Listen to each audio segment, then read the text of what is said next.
The truth behind Napoleon's exile. What really happened? Did you know that the man who once ruled almost all of Europe spent his final years on a lonely island surrounded by endless waves and empty skies?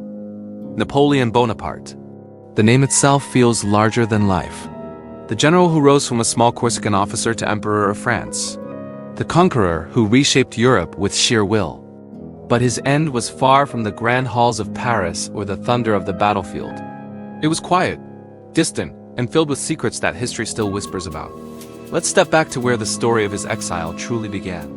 It was the year 1814. After years of victories that had made France the center of the world, Napoleon's empire began to crumble. His once loyal allies turned against him. Armies that once feared his shadow began to chase him back to his homeland. The burning ambition that had carried him across continents had finally met its match in exhaustion and betrayal. Paris fell. The emperor had no army left to defend it. The coalition of European powers, Britain, Russia, Prussia, and Austria, demanded his surrender. Yet even in defeat, Napoleon did not beg. He signed his abdication calmly, with the dignity of a man who believed this was only a temporary setback. They allowed him to keep the title of emperor, but stripped him of everything else. His new kingdom was the small Mediterranean island of Elba, a rocky speck near the coast of Italy.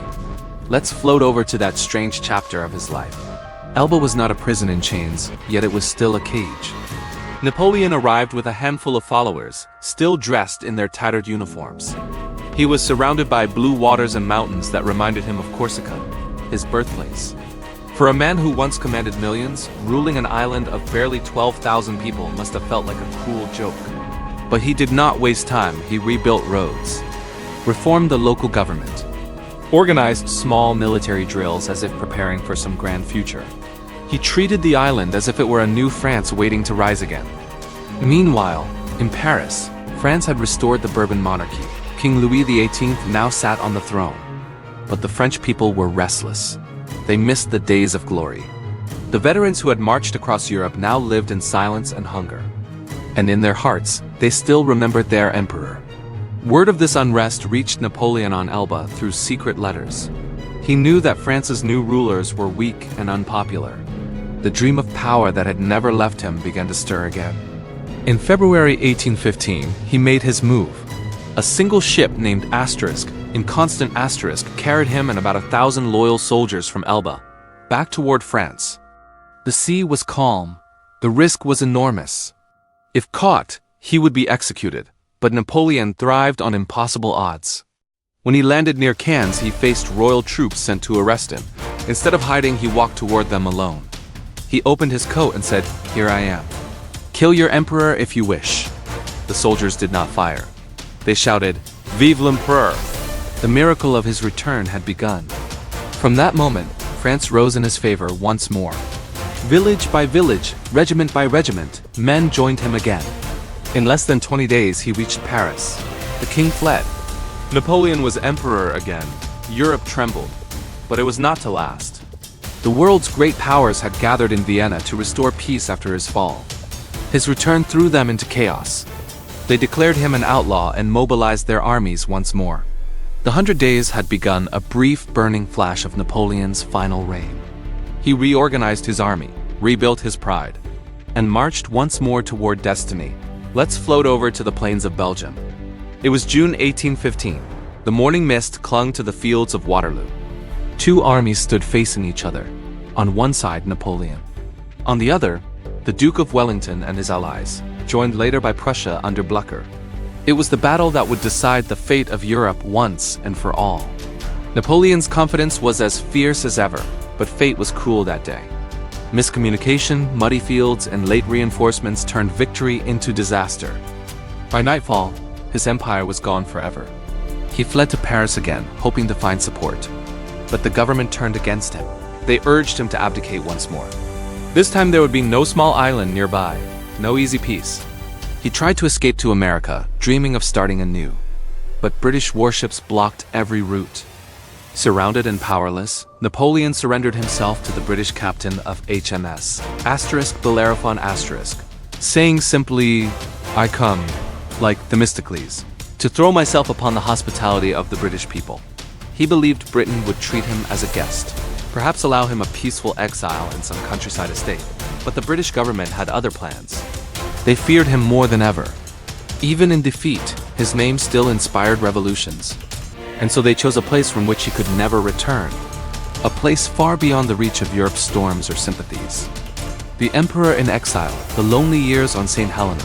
Let's float over to the vast Atlantic Ocean. The waves stretch endlessly, rolling in gray silence. Far beyond the trade routes and far from any rescue lies a tiny island called St. Helena. This is where Napoleon Bonaparte was sent to disappear from the world. It was August 1815 when the British warship Northumberland sailed toward that lonely rock. On board, the man who once ruled an empire stood at the rail, staring into the endless horizon. He must have known this voyage was not toward freedom but toward his final chapter. St. Helena was a speck in the middle of nowhere. Jagged cliffs rose from the sea, surrounded by roaring winds and cold rain. It was one of the most remote places on Earth. No ports, no escape, no armies. Only guards, storms, and the sound of the ocean. When Napoleon arrived, the island governor, Sir Hudson Lowe, was already waiting. A man of rules, suspicion, and fear. He was ordered to make sure Napoleon would never leave alive. At first, Napoleon was housed in a modest building in Jamestown. But soon the British moved him inland to Longwood House, a damp, wind-battered residence on a plateau. The rooms were small and dark. The roof leaked during rain. The air smelled of mold. The emperor, who once lived in golden palaces, now slept under a rotting ceiling. Still, he refused to live as a prisoner. He dressed in his old uniform. He dined with formality. He kept his routines as if ruling a court of ghosts. Let's pause for a moment to imagine that scene. The great general now walks through a garden of weeds. The wind whips through the windows. Outside, guards patrol the fences. Inside, his loyal companions, Bertrand, Montholon, Gourgaud, and the faithful valet Marchand try to keep his spirits alive. They speak of old battles. They recall victories at Austerlitz, Jena, and Wagram. But behind Napoleon's calm expression, something begins to fade. He spent long hours writing and dictating his memories. Page after page of reflections, strategy, and philosophy. He wanted the world to remember his story not as that of a tyrant, but as that of a visionary betrayed by kings. Each sentence was like a spark of the fire that once burned in him. He often spoke of destiny, of how power had slipped from his grasp like sand through his fingers. "They wanted to bury me alive," he said once, "but I will live forever in history." The isolation, however, was heavy. The island's governor restricted his visitors, censored his letters, and watched his every move. Napoleon grew restless. He longed for news from France, for letters from his son, the young Napoleon II, who was kept far away in Vienna. He often walked alone on the rocky paths, staring at the sea, perhaps dreaming of escape. But escape was impossible. British warships circled the island constantly. The ocean was too vast and cruel. Let's float over to the small routines that defined his exile. Each morning, Napoleon rose early. He would bathe, dress in a green uniform, and have breakfast with his small household. Afterward, he worked on his memoirs or read from his favorite books, Plutarch, Caesar, and the poets of antiquity. In the afternoon, he sometimes rode his horse across the fields. The locals would watch him pass, silent and curious. To them, he was just a strange figure in exile. To his followers, he was still the Emperor of France. He tried to make Longwood feel alive again. He planted trees and flowers. He ordered repairs. He played chess and discussed philosophy. But the climate wore him down. The damp air caused chronic stomach pain. The isolation deepened his melancholy. Even his loyal generals began to quarrel among themselves, driven by boredom and suspicion. The emperor's once powerful energy was fading slowly, like a candle in the wind. Still, Napoleon never lost his sense of pride. When the governor treated him harshly, he refused to bow or beg. He would rather suffer in silence than yield to insult. In one letter, he wrote, "The English wish to make me die of boredom and humiliation. They may take my freedom, but never my dignity." Those words reveal the spirit that carried him through every hardship. Let's drift to one evening at Longwood. The sky is crimson with sunset. Napoleon sits by the window, staring west toward the unseen shores of Europe. He holds a cup of tea in silence. The others wait, unsure what to say. At last, he speaks quietly. "France, I see you in my dreams." He had conquered so much, Yet what he missed most was not the throne, but the sound of his homeland. The scent of the fields, the songs of the soldiers. Years passed like slow waves. His health worsened. His once sharp eyes grew dim. He began to sleep more, eat less, and talk often of the past. The British doctors offered treatment, but little relief. Rumors later spread that he might have been poisoned, yet many historians believe his illness was stomach cancer, worsened by stress and poor conditions. Whatever the cause, by 1821, the fire of Napoleon Bonaparte was burning low. The final hours of the emperor. Death and legacy of Napoleon. Let's float gently over the gray waves toward the lonely plateau of Longwood once more. The year is 1821. 6 years have passed since Napoleon Bonaparte first stepped onto St. Helena. The seasons have come and gone in silence. The same winds still roar through the hills. The same fog still drifts from the sea. But the emperor is no longer the man who arrived here with restless energy and defiant pride. His body is frail now. His steps are slow. Yet his eyes still carry that strange spark that once held nations in awe. The mornings are quiet. He wakes late, sometimes unable to rise at all. His companions watch helplessly as his health fades day by day. Pain strikes through his stomach, sharp and constant. The doctors argue among themselves. Some say it is an ulcer. Others whisper of poison. But whatever the cause, the truth is clear. Napoleon is dying. He knows it too. Still, he tries to keep his dignity. He continues to dictate his thoughts whenever strength allows. His final writings are filled with reflection. He speaks of Europe, of France, of fate itself. He writes that history will judge him not by his exile but by his vision. He insists that he was never the monster his enemies claimed, only a man who tried to bring order to chaos. There is sadness in his words, but also calm acceptance. Death is nothing, he said once. But to live defeated and without glory is to die every day. Let's step inside his dimly lit room. The air smells faintly of medicine and damp wood. His bed is draped with green curtains. On a small table rests a golden locket containing a lock of hair from his son, the young Napoleon II. He keeps it close always. It is the last connection to the world he left behind. The boy is growing up in Vienna, far away, raised by the Austrian court. The father knows he will never see him again. Yet he whispers his name often, as if the sound itself could cross the sea. The days blend together. The guards still patrol outside. The governor still sends reports to London. But inside Longwood, time seems to have stopped. Napoleon speaks less now. He spends long hours staring at the walls, lost in thought. Sometimes he asks his valet to read passages from Homer or Plutarch. He listens quietly, eyes closed, as if drawing strength from the heroes of old. Other times he looks out the window at the endless ocean and says softly, "The world is too small for both me and mediocrity. Let's drift forward to May 1821. The end is near. The rain has not stopped for days. Thunder rolls through the hills. Napoleon's breathing is shallow. His loyal servants remain by his side." General Bertrand records every detail, knowing that these moments will one day become legend.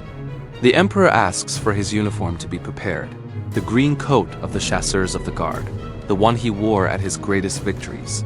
He wants to die as he lived, a soldier. In his final hours, he murmurs fragments of memory. Josephine. He whispers, naming the woman who had once been his great love. Then faintly, France, army, head of the army. His voice fades. His hand trembles slightly, then falls still. At 5:49 in the evening, on May 5, 1821, Napoleon Bonaparte takes his last breath. The storm outside breaks at that same moment. The rain stops. The island falls silent. The news spreads slowly across the world. In Europe, kings breathe easier. In France, many weep in secret. For the people, he had been more than a ruler. He had been the dream of greatness itself. A man who rose from nothing, who dared to command destiny, who made the world tremble and then vanished into the sea. Let's float now to the simple funeral held on St. Helena. There were no grand processions or golden carriages. Only a small group of loyal followers stood around the grave in a quiet valley called Geranium Valley. His coffin was draped in the French flag. The air was still. The priest read a short prayer. They buried him beneath a willow tree, beside a small spring. His tomb bore no name. Only one word, *Napoleon. *. Years passed. the island grew quiet again. But his legend refused to die.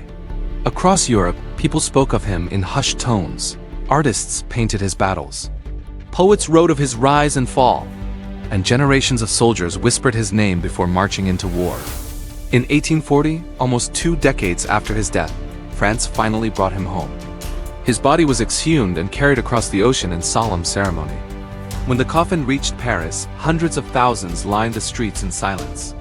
They placed him under the Great Dome of Les Invalides, where his tomb still rests today, a monument not only to the man but to the myth he became. Let's pause one final time. Napoleon's story is not just about battles or empires.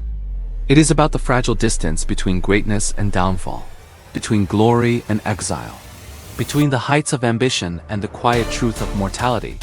The island of St. Helena became his final battlefield, where he faced not armies but time itself. Even now, more than 2 centuries later, his name echoes through history. Some see him as a tyrant, others as a visionary who reshaped the modern world. Yet all agree on one thing: he changed everything. His laws, his reforms, his ideas of merit and nationhood, these remain alive long after the man who dreamed them is gone. And perhaps that is the real truth behind his exile. They sent him to the edge of the world to be forgotten. Yet it was there, in silence and solitude, that his legend was reborn. The waves still crash on the cliffs of St. Helena. The wind still whispers through the grass above his empty grave. And if you listen closely, you can almost hear it, the faint echo of a soldier's voice saying softly, "France, army, head of the army." That was the last breath of an emperor, and the beginning of a legend that never truly died.